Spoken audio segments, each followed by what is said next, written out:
Ah, et voilà, il y a du vin partout, il y en a sur la chemise, c'est génial.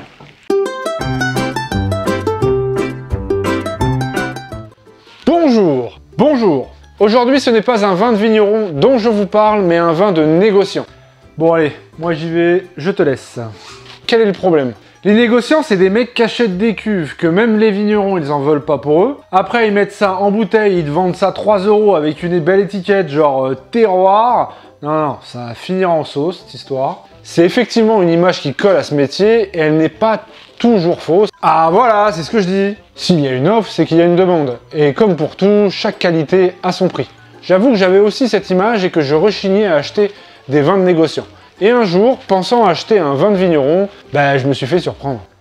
Bon ok, alors c'est qui ton négociant là? Il s'agit de la maison François-Xavier Nicolas, située à Orange. François-Xavier Nicolas est pour moi un sacré personnage qui respire la passion du vin. Il se compare volontiers à un éditeur, sauf qu'à la place des romans, c'est des terroirs qu'il édite.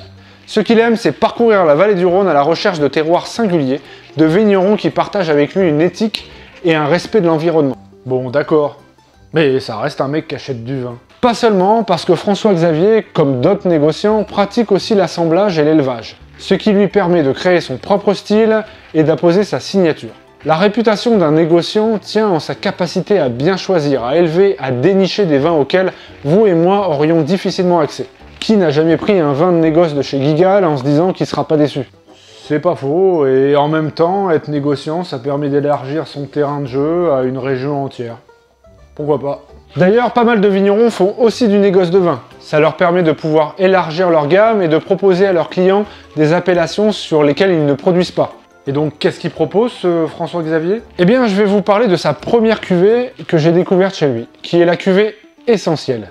C'est d'ailleurs aussi son premier vin. J'aurais pu vous parler de son Kéran qui est excellent et pour moi une superbe sélection, mais restons à l'essentiel.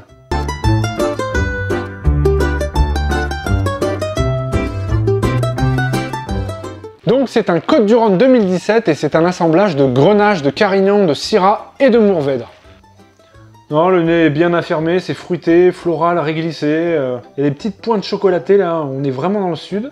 On sent la puissance mais aussi de la fraîcheur grâce à des notes mentholées. En bouche c'est bien rond, il y a une belle tenue, beaucoup de fraîcheur, de la générosité et surtout de l'intensité aromatique. Au final c'est un vin droit avec du caractère mais bien maîtrisé. C'est une très bonne représentation d'un Côtes-du-Rhône quoi, oui c'est vrai. Et ça pour une modique somme de 8,50 €.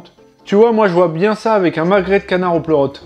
Vous l'aurez compris, dans À boire et à reboire, on aime tous les vins, qu'ils soient d'un vigneron, d'un négociant ou même d'une cave coopérative. On y viendra. L'essentiel, si j'ose dire, c'est qu'il soit bon, et pour cela, il faut un bon terroir, un vignoble sain, des amoureuses et des amoureux de leur métier.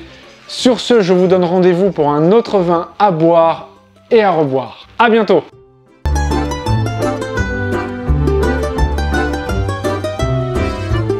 De toute façon, moi quand je sais pas, je dis magret de canard.